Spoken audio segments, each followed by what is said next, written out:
Greetings, dear ones. I'm Kryon of Magnetic Service. There are so many who would ask, why do you come to a Hindu temple on Kauai? There are thousands who will hear this particular message, beyond those who sit in front of me on this beautiful day on Kauai. And the answer is because the core truth of Lemuria is here. The founder of this temple, a giant in Hinduism, adored by millions, called it correctly when he saw the truth of not only what he believed, but also more. He envisioned something, a connection, that would bring this temple here to honor Pleiadian energy, Lemurian energy, and the fact that we came from the stars. There are very few places on earth that will tie these things together like this one.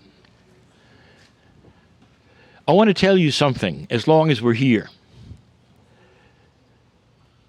about that which we have just seen, which is the Hindu master. If you look into the eyes of that man or his devotees,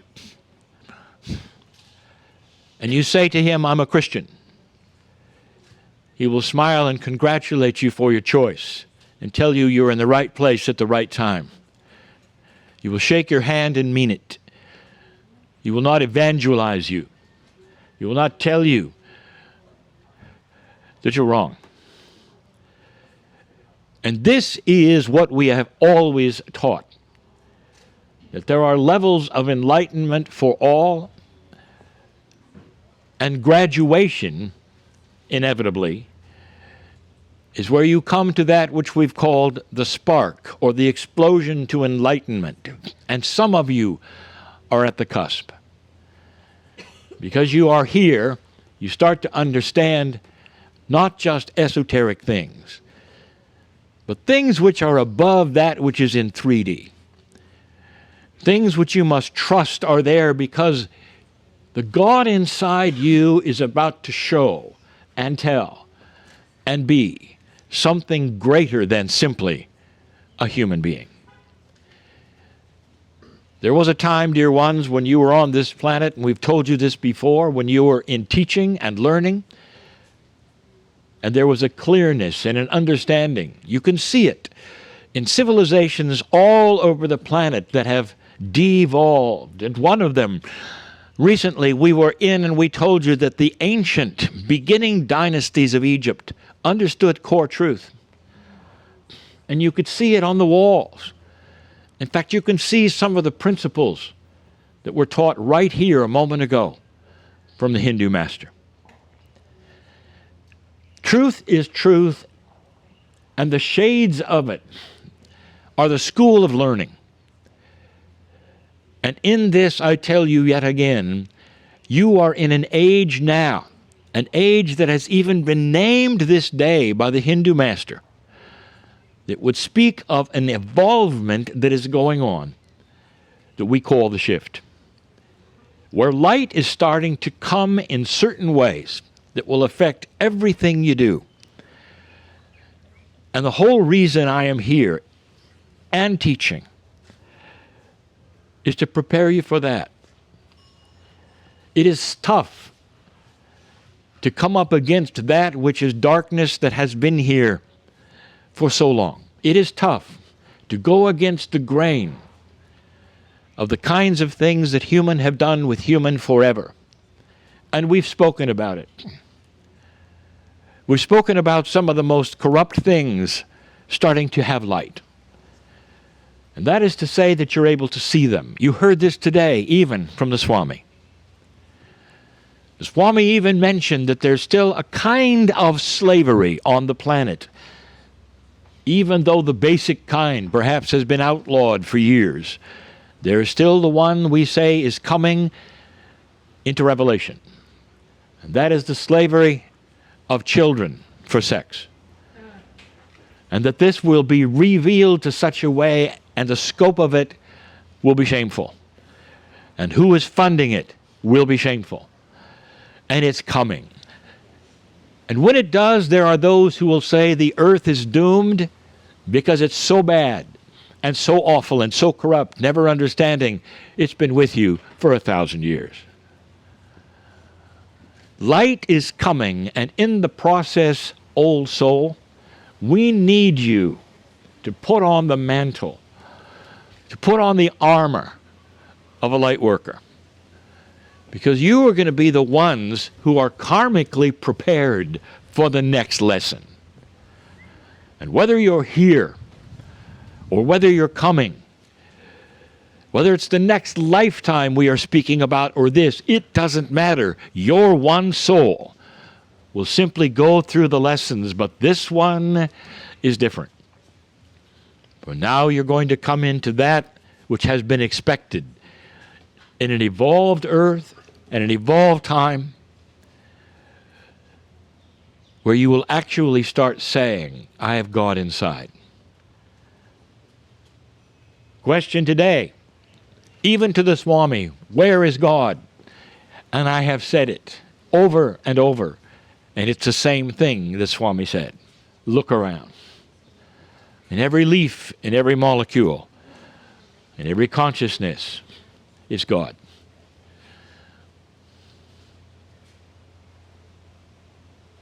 Hinduism, the first organized spiritual system on the planet. And the intuition of humanity at that time, without anybody teaching anything else, or rules, or prophets, was that you incarnate. That was intuitive, and it still is. More than 1/5 of the world population still believes, and will continue to, in incarnation. And reincarnation is the staple. So it is not new, dear ones. I want to leave you with this. There is something here that has been unspoken this day, except in this way. I want you to understand what is around you even as you sit here, the beauty of the planet. And I want you to understand that whether you are a Hindu or a Buddhist or any of these beginning systems, the earth was always included. The elementals were always included as a partnership of life with you. Consciousness cannot exist without the partner earth, which also has consciousness of its own.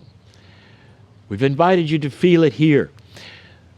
For this would be a place where you could see the Devas and understand the elementals and feel it from the heart and know that this all went so completely wrong.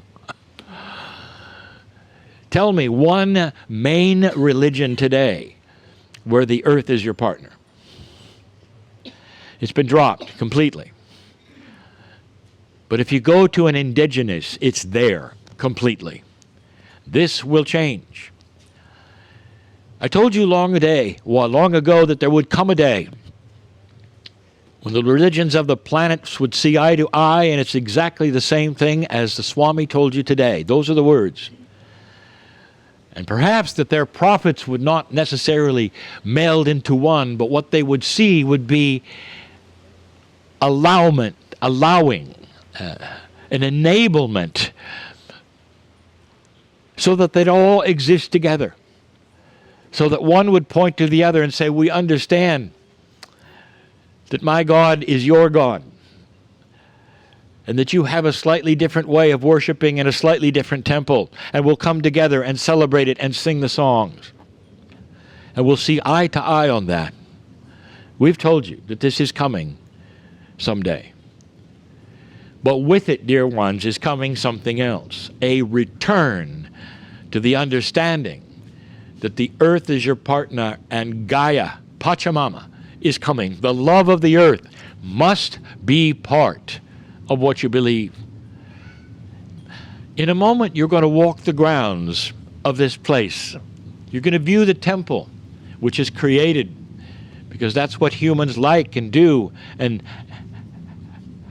have for the excitement of what you would call the Enlightenment place they want to put things. It's appropriate, all of it, for now. But as you walk these grounds, I want you to see what they have done here. It's an honoring of Gaia, the things they are growing, and how they approach life is a partnership with the planet. It's not new, dear ones. It's not quaint, dear ones. It's what's coming. A return to the core truth taught in this place, even from the Star Mothers. Swami said there was very little activity here before 1,000 years or so. And what he's saying is there was no human like a human today. But there was activity. Those little menahunis that hold up the temple, talk to them a little bit about who they might have been and how long they've been here and what it means in the scheme of metaphors of Lemuria. Let the tour continue in this magical place, this Hindu temple on Kauai. And so it is.